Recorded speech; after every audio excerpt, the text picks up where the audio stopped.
Hello everyone, I hope आप सभी लोग बहुत अच्छे होंगे और उतने ही अच्छे तरीकों से आप सभी लोगों का पढ़ाई चल रहा होगा। तो इस वीडियो में हम लोग देखने वाले हैं फास्ट फॉरवर्ड रिवीजन आपके क्लास 10th साइंस का।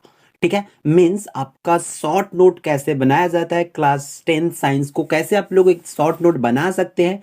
इससे आपको एक आइडिया लेना है कि किस तरीके से आप अपने खुद का नोट जो है शॉर्ट नोट बना सकते हैं। तो चलो देख लेते हैं। इसके लिए एक कमेंट आया था, ये दिमाग में ये चीज तो था पहले से कि करना है इसके लिए, बट जो है भूल गए थे। बट एक कमेंट आया है, उस कमेंट के बेसिस पर हम ये वीडियो बना रहे हैं ताकि आप लोग के लिए, सभी के लिए ये जो है यूजफुल हो जाए। मेरे हिसाब से तो ये इंपॉर्टेंट है। आप लोग भी कमेंट करके बताएंगे कि आपके लिए कितनी परसेंट जो है इंपॉर्टेंट है, आपको हेल्प मिला कि नहीं, ये जरूर बताएंगे। ठीक है, तो चलो देख लेते हैं। सबसे पहले यूनिट वाइज जो 9 यूनिट है आपका, इकाई जो 9 इकाई है उसमें से अम्ल एवं क्षार तथा लवण, इसकी हम लोग किस तरीके से बना सकते हैं नोट। तो देखो इस तरीके से अम्ल, अम्ल क्या होती है, अम्ल के बारे में कंप्लीट लिखा गया है कि जल विलयन में हाइड्रोजन आयन देते हैं, स्वाद में खट्टे होते हैं, नीले लिटमस पेपर को लाल कर देते हैं, धातुओं के साथ क्रिया करके H2 बनाते हैं। इस तरीके से आपको करना पड़ेगा। उसी तरह क्षार का भी दिया हुआ है कि जलीय विलयन में हाइड्रोक्साइड आयन देते हैं, स्वाद में कड़वे होते हैं, साबुन की तरह चिकने होते हैं और लाल लिटमस पेपर को नीला कर देते हैं।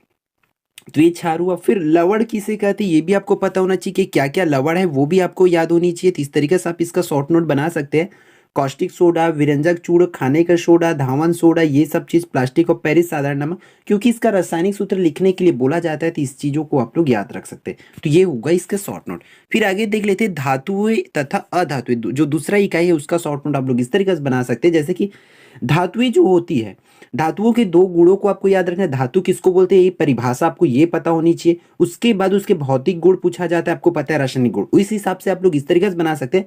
भौतिक गुण में क्या क्या होती है, या पारदर्शी होती है, आघातवर्धिनी होती है, चमकीली, ठोस होती है, शॉर्ट शॉर्ट फॉर्म में। इस तरीके से शॉर्ट नोट इसी को बोला जाता है। इस तरीके से आपको पूरी चीजों को लिख नहीं देना है, फिर तो लॉन्ग नोट हो जाएगा आपका, है ना। उस तरीके से नहीं बनाया जाता। इस तरीके से कि विद्युत वह उष्मा की सुचालक तन्यता के गुण होते, इस तरीके से उसका भौतिक गुण है। फिर रासायनिक गुण में क्या होता है, क्षारीय ऑक्साइड बनाते, जल के साथ अभिक्रिया करके H2 गैस, हाइड्रोजन गैस और धातु की क्या हाइड्रो ऑक्साइड बनाती, अम्लों के साथ क्रिया करके लवण व H2 बनाती। इस तरीके से उसके रासायनिक गुण हुआ। फिर जो अधातु होते हैं, तो अधातु किसे कहते हैं वो आपकी परिभाषा याद होनी चाहिए। फिर उसके गुण इस तरीके से दिया हुआ है कि भंगुर होते, तन्यता तथा चमक का गुण नहीं होता। इस तरीके से भंगुर, तन्यता एवं चमक का गुण, ये तीनों चीज नहीं होता है, वो बता रहे। उष्मा व विद्युत के कुचालक होते हैं, देखो वो सुचालक होते हैं और ये क्या होते हैं, कुचालक होते हैं। इस तरीके से आपको धातु और अधातु में 5-5 अंतर भी याद होनी चाहिए। ठीक है, इस तरीके से इसके रासायनिक गुण को भी आप लोग इस तरीके से शॉर्ट नोट में बना सकते हैं। इस तरीके से शॉर्ट नोट बनाया जाता है। फिर इसमें देखो कार्बन तथा इसके यौगिक, इस वाले में आपको अपरूपता पता होनी चाहिए कि कार्बन की अपरूपता क्या क्या होती है। हीरा, ग्रेफाइट, फुलेरिंस ये होती है। हाइड्रोकार्बन की संतृप्त, अति संतृप्त, ये सब कुछ आपको पता होनी चाहिए। एग्जाम्पल इस तरीके से शॉर्ट नोट आपको बनाया जाता है। क्रियात्मक समूह, इसमें एल्कोहल होती है, एल्कोहल को OH। फिर एल्डिहाइड को इस तरीके से किया जाता है, उसको आपको कीटोन को इस तरीके से, तो उस नामकरण वाले तो इसको भी इस तरीके से आप लोग शॉर्ट नोट बना सकते हैं। फिर तत्वों का आवर्त सारणी, आपको पता है कि उसमें ये डायबेराइनर का त्रिक नियम है, तो किसमें किसमें त्रिक नियम बना है उसकी नियम याद होनी चाहिए, और किसमें किसमें बना वो आपको शॉर्ट फॉर्म में लिख सकते हो।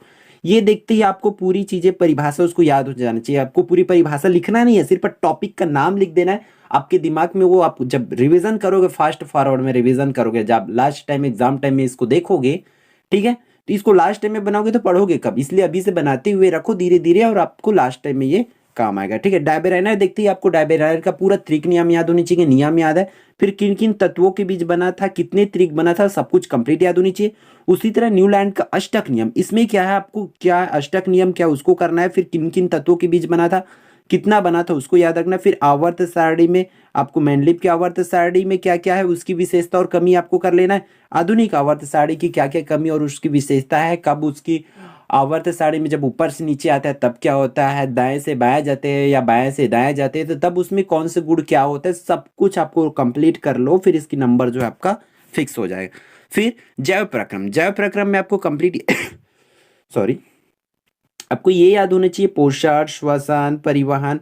ठीक है, तो ये सभी चीज अच्छे से कर ले। तो देखो इसके बाद आप लोग क्या कर सकते हैं, इसमें उत्सर्जन को, जंतु को, इस तरीके से जंतु में फिर हार्मोन, हर एक हार्मोन को आपको पता होनी चाहिए क्या क्या हार्मोन होती है, उसकी फिर काम क्या होती है, इस तरीके से सबको उसको रिलेटेड जितने भी क्वेश्चन है वो आपको याद आ जानी चाहिए शॉर्ट नोट देखते ही। ठीक है।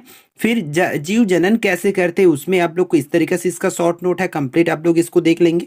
फिर आनुवांशिकता तथा जैव विकास, ये दो पार्ट है, इनमें से आपका क्या क्या हो सकते हैं उसको देखेंगे। जैसे कि आनुवांशिकता में मेंडल की आनुवांशिकता के नियम क्या है उसमें, जैसे कि प्रभाविता का नियम, पृथक्करण का नियम, अपव्यूहन का नियम, जाति उद्भव में इसको आपको विचलन, प्राकृतिक चयन, जीन का संचरण, ये कंप्लीट ये शॉर्ट नोट है। ये नाम देखते ही आपको इससे रिलेटेड जितने भी क्वेश्चन हैं आपके दिमाग में, जो टॉपिक है पूरा आपके दिमाग में आ जाना चाहिए। इस तरीके से आप लोग अपने दिमाग से अपने मन से भी आप आपके हिसाब से भी शॉर्ट नोट बना सकते हैं। आपको सिर्फ इस वीडियो से आइडिया लेना है कि इस तरीका से हो सकता है। ठीक है।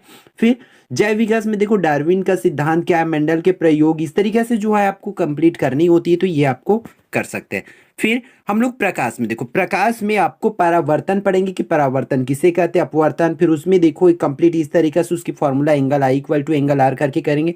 फिर आपतित किरण, परावर्तित किरण, आपतन बिंदु, इस तरीके से तीनों एक ही तल में होते हैं, ये सब कुछ मतलब उसकी परिभाषा भी, जो भी वर्ड्स आ रहे हैं उसकी परिभाषा आपको याद होनी चाहिए। साइंस में अपवर्तन में ये होती है, इसको पूरी याद होनी चाहिए। ठीक है। फिर दर्पण के सूत्र, इसको सिद्ध करने भी आपको आना चाहिए, लाने वाला दर्पण का सूत्र, ये लेंस का सूत्र आपको प्रूव करने आना चाहिए। ठीक है। अपवर्तनांक आना चाहिए, लेंस क्षमता आना चाहिए। ठीक। फिर आप लोग इस तरीके से प्रकाश का विक्षेपण में आप लोग इस तरीके से छोटा सा डायग्राम बना सकते हैं, फिर उसमें क्या क्या हो रहा है पूरी चीज़ों को कर सकते हैं, ये इसमें बनाया गया। ठीक है। इंद्रधनुष में इस तरीके से होती है, तो आप अपने मन से भी आपके बना सकते। जैसे कि विद्युत में आ गया, विद्युत में आपको धारा किसे कहते हैं, विद्युत धारा सब क्या समझते हो वो याद होनी चाहिए, उसकी इस फॉर्मूला से करते हैं। ठीक है। फिर आपका उसकी एसआई मात्रक याद होनी चाहिए, तो एसआई मात्रक की भी परिभाषा याद होनी चाहिए, उसकी फॉर्मूला याद होनी चाहिए। विभवांतर किसे कहते हैं वो याद होनी चाहिए, उसकी परिभाषा, उसकी जो मात्रक है वो याद होनी चाहिए आपको। ठीक है। ओम का नियम याद होना चाहिए। इसे शॉर्ट लिखना है, उसकी फॉर्मूला लिखना है, पूरी चीजों को नहीं लिखा जाता है। ठीक है। शॉर्ट नोट में प्रतिरोध को लिख सकते हैं, फिर उसको लाने की प्रूफ करने का ओम का नियम को जैसे प्रूफ करना आना चाहिए आपको। ठीक है। सिद्ध करने उसका जो व्यंजक जो बनाना है वो आनी चाहिए। ठीक है। इस तरीके से आप लोग कर सकते हैं। फिर संयोजन मोस्ट इंपॉर्टेंट टॉपिक है, इसमें से संयोजन से आप लोग कर सकते हैं, जैसे कि श्रेणी क्रम में संयोजन होता है तब उसकी फॉर्मूला क्या बनती है, समांतर। तो इसकी आप लोग को पूरी डिटेल जो है याद होनी ही चाहिए। ठीक है। फिर आगे देख लेते हैं हम लोग इसके चुंबकीय विद्युत धारा के चुंबकीय प्रभाव। तो चुंबकीय प्रभाव क्या होती है, इसको देख करके आपको चुंबकीय क्षेत्र किसे कहते हैं वो परिभाषा आपको याद होनी चाहिए। ठीक है। फिर फ्लेमिंग का जो नियम है वो बाएं हाथ का नियम, दाएं हाथ का नियम आपको कंप्लीट याद होनी चाहिए। ठीक।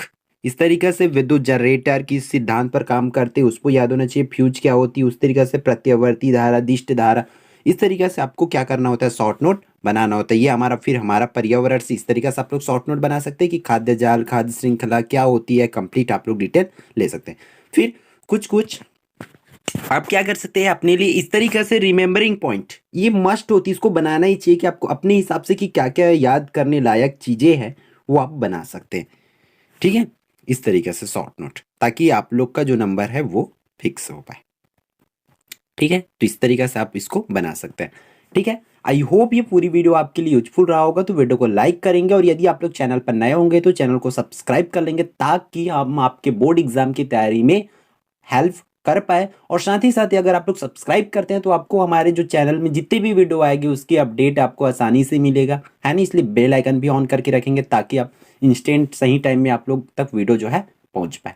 ठीक है। तो मिलते हैं आने वाले इंपॉर्टेंट वीडियो में, और क्या चीज़ की वीडियो चाहिए कमेंट करके जरूर बताएंगे। वीडियो को लाइक करना नहीं भूलेंगे, अपने दोस्तों को शेयर जरूर कर देंगे ताकि उन लोग का भी हेल्प हो पाए।